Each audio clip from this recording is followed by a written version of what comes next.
Bueno, mi nombre es Jairo Cieza Mora. Soy profesor en la Universidad Católica en los cursos de Derecho Privado 1 y Derecho Privado 2. También soy profesor en la Universidad de Lima, en la Universidad Antonio Ruiz de Montoya. He sido profesor en San Marcos.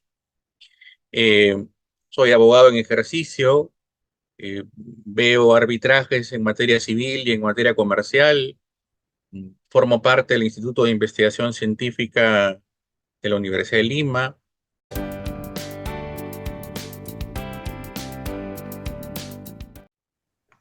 Bueno, el nombre, en primer lugar, Marcial Rubio, por ejemplo, lo ha catalogado como una expresión idiomática que sirve para individualizar al sujeto en su contexto social.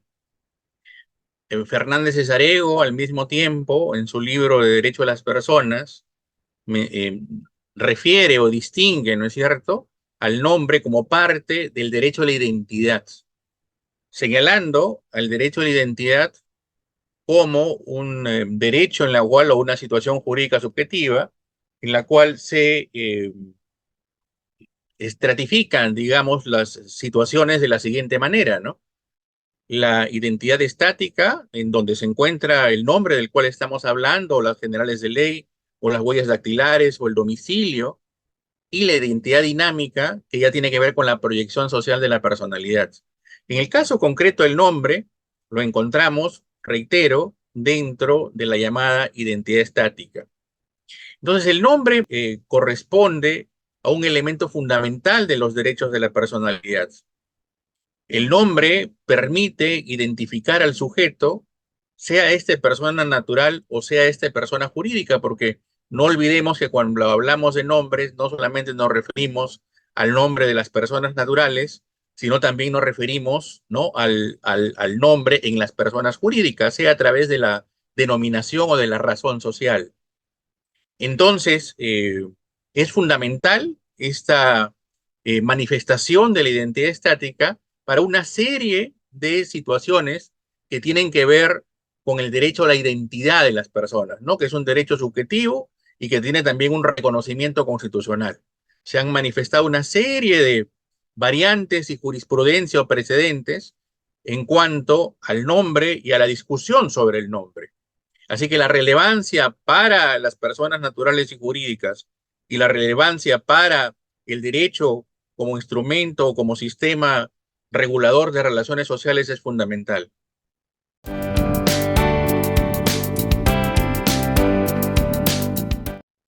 Bueno, esto es motivo de ardua discusión. Nosotros tenemos ahí un precepto legislativo, pero solamente para mencionar, cuando tú me consultas, inmediatamente viene al recuerdo legislaciones como por ejemplo la brasilera, en la cual primero es el apellido de la mujer y después es el apellido del varón, u otras legislaciones latinoamericanas en las cuales se determina no de una manera esquemática o taxativa el orden de los apellidos, sino de con un acuerdo entre las partes.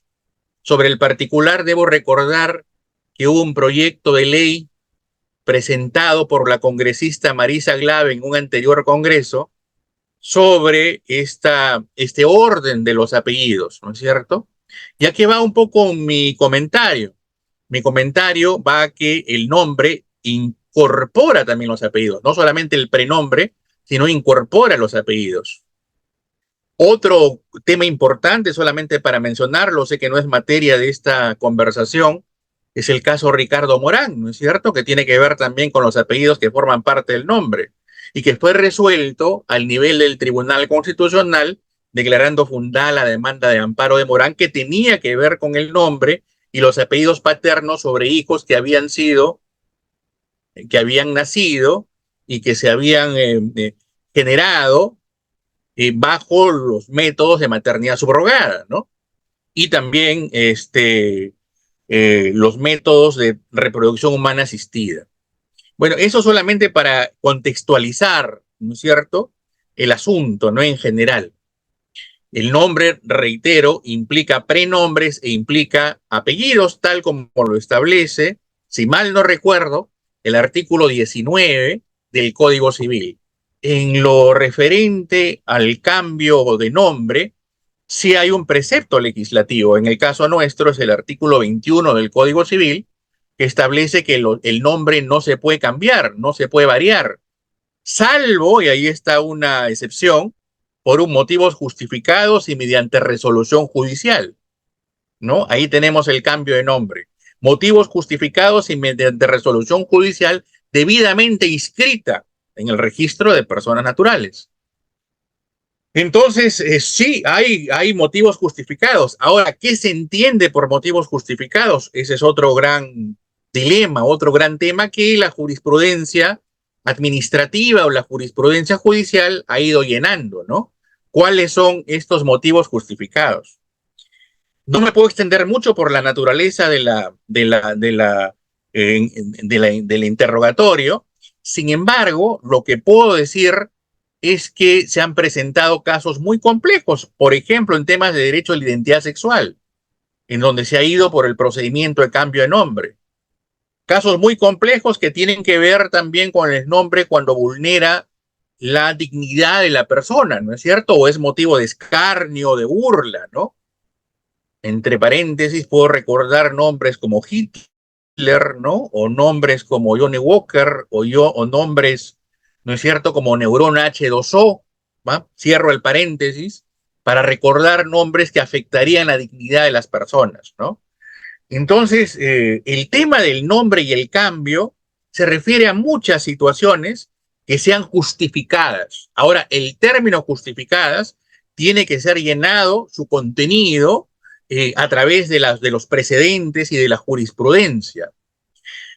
Y para tener el panorama un poco más claro, sí es importante distinguir entre el cambio de nombre previsto en el artículo 29 del Código Civil y la rectificación de la partida. Son dos cosas distintas.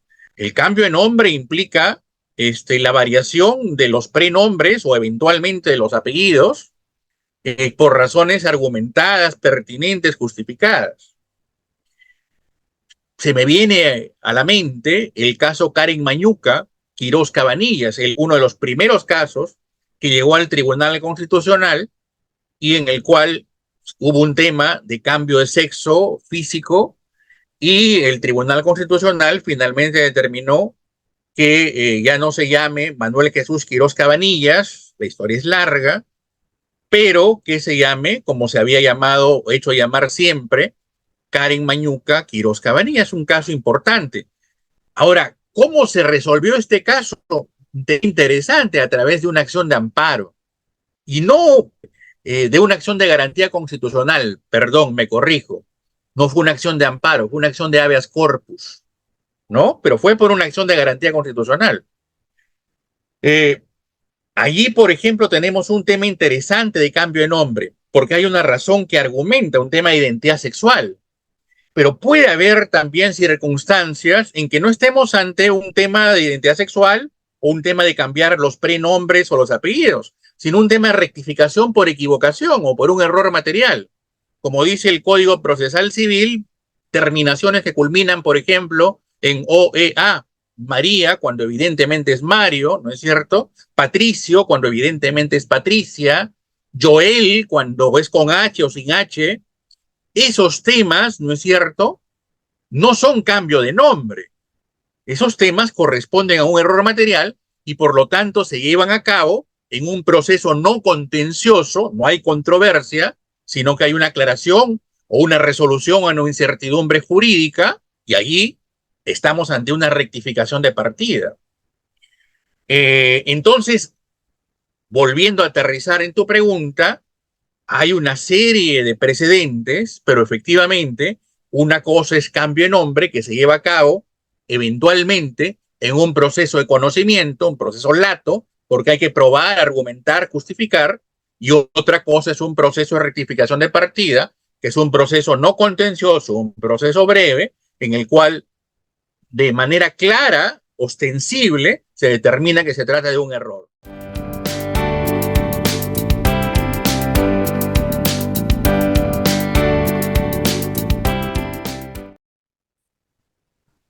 El tema es muy amplio, pero me voy a circunscribir, ¿no es cierto?, al tema de la identidad sexual, ¿no es cierto?, que es un tema muy recurrente en este tema de cuál es la vía adecuada, cuál es el proceso, cuál es el procedimiento adecuado para instrumentalizar, ¿no es cierto?, procesar el cambio de nombre. Yo hacía mención hace un momento al caso Karen Mañuca, que es un caso emblemático del Tribunal Constitucional, y allí, por ejemplo, se llegó a definir un tema del nombre a través de un proceso de garantía constitucional, una acción de habeas corpus por la pérdida de un documento de identidad y, por lo tanto, el cuestionamiento iba por el lado de la vulneración a la identidad de la persona a través de la reticencia del Estado a entregarle un documento de identidad adecuado. ¿No es cierto? Esa fue una vía, por ejemplo, la vía del habeas corpus. Pero hemos visto una serie de casos. Me parece que el caso Namiti Moiko o o el caso Marusí u otros casos que tienen que ver con identidad sexual que han ido por la vía de la acción de amparo, ¿no? Y ahí han logrado una resolución adecuada. Pero hay otros casos, ¿no es cierto? El mismo caso Karen Mañuca, que fue a través de un proceso de rectificación de partida, en un proceso no contencioso, y cambió su nombre, ¿no es cierto?, de un nombre correspondiente a varón a un nombre correspondiente a mujer. Mecanismos como, por ejemplo, un proceso de conocimiento, una acción lata, probatoria, con una etapa probatoria importante, van a través de un proceso de conocimiento o eventualmente de un proceso abreviado, pero dentro de los procesos contenciosos. El Tribunal Constitucional ha tenido idas y vueltas en los temas del nombre, idas y vueltas. Y sobre todo, en un primer lugar, reconoció el derecho de la identidad para cambios de nombre en materia de identidad sexual y después dijo que no, los nombres corresponden al sexo cromosómico de las personas, al sexo biológico. Por lo tanto, no se podían cambiar. O sea, dos sentencias del Tribunal Constitucional abiertamente contradictorias. Después, hay una sentencia ya del Tribunal Constitucional que estuvo integrado, entre otros, por profesor Carlos Ramos Núñez, señalando, ¿no es cierto?, criterios para establecer procedimientos para el cambio de nombre cuando se trata de identidad sexual. Y el tema, ¿no es cierto?, se orientó en un presupuesto fundamental. La vía del amparo no debería ser la vía idónea para los cambios de nombre, ¿no es cierto? Por lo tanto, estableció determinadas reglas o mecanismos para que éste pueda llevarse a cabo. En conclusión, creo yo que los procesos sumarísimos, ya este es un tema procesal, donde se encuentran los procesos no contenciosos, ¿no es cierto?, podrían ser una vía adecuada porque permiten cierta flexibilidad para que exista una mínima actuación probatoria y a partir de estos procesos no contenciosos, sumarísimos en particular, pueda, ¿no es cierto?, ejercerse también el cambio de nombre que no tiene vía procesal. Recordemos que el artículo 29 de nuestro Código Civil, que regula el cambio de nombre, no establece una vía procesal pertinente. Entonces, hay varias alternativas, ¿no es cierto?, varias posibilidades. El tema no está claro, sin embargo, alguna vez lo puse por escrito, creo yo que ante estos cambios de nombre, no deberíamos descartar la celeridad del caso y no, digamos, destinar a los que piensan realizar un cambio de nombre a un proceso que puede durar años, ¿no?, como es un proceso de conocimiento, sino ante un proceso no contencioso, ¿no es cierto?, de cambio de nombre mediante un proceso sumarísimo.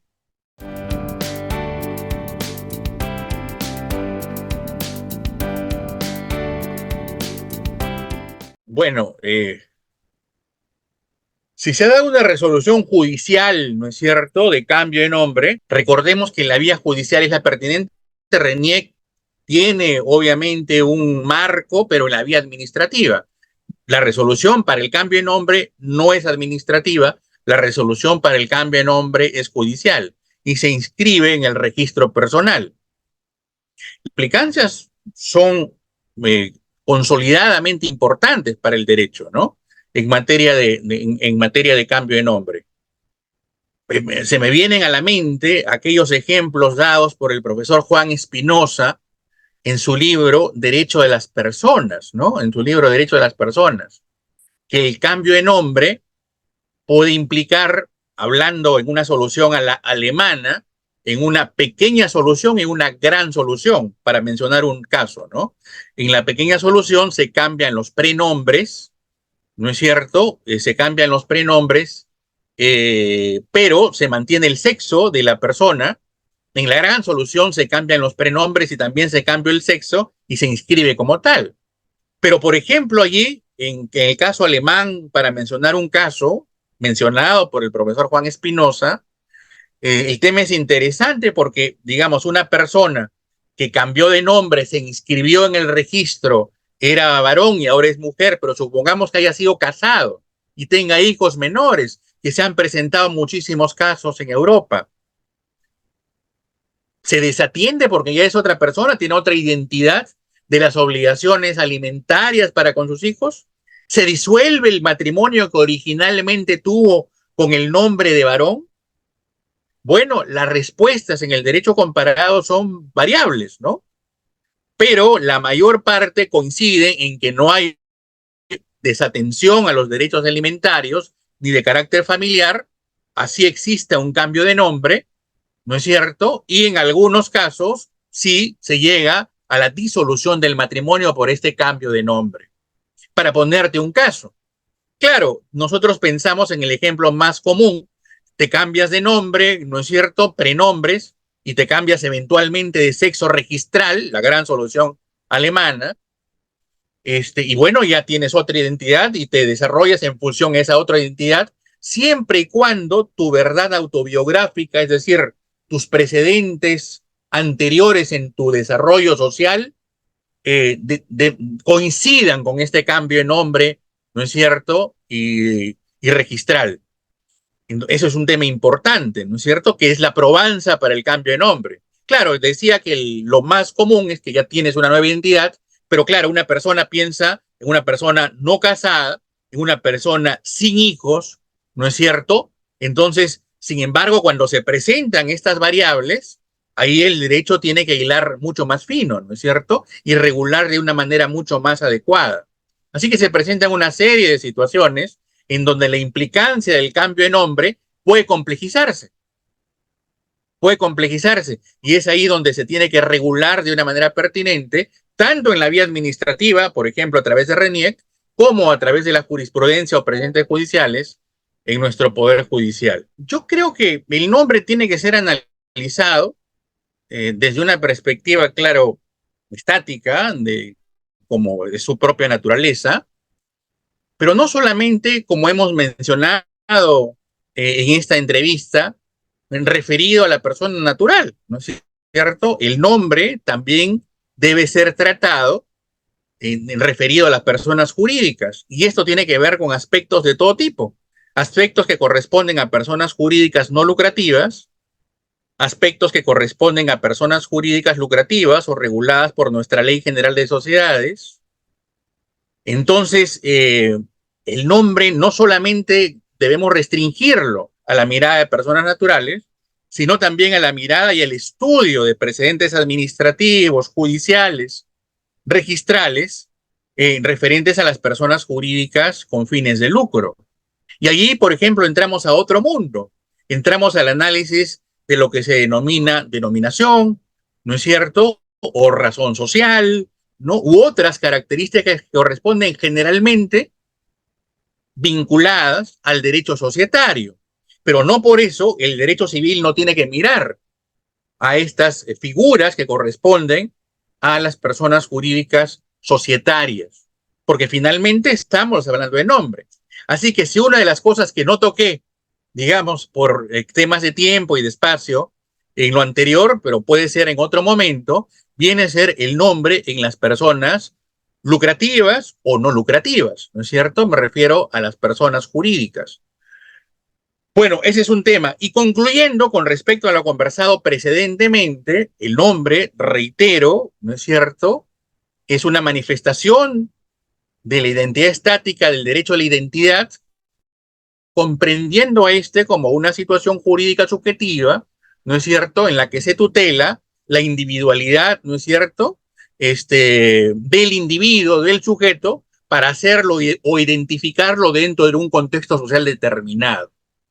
Así que dentro de ese marco debemos estudiar al nombre y sus complejidades judiciales y de precedentes dentro del esquema de nuestro Código Civil, en particular en el derecho de las personas. Muchas gracias.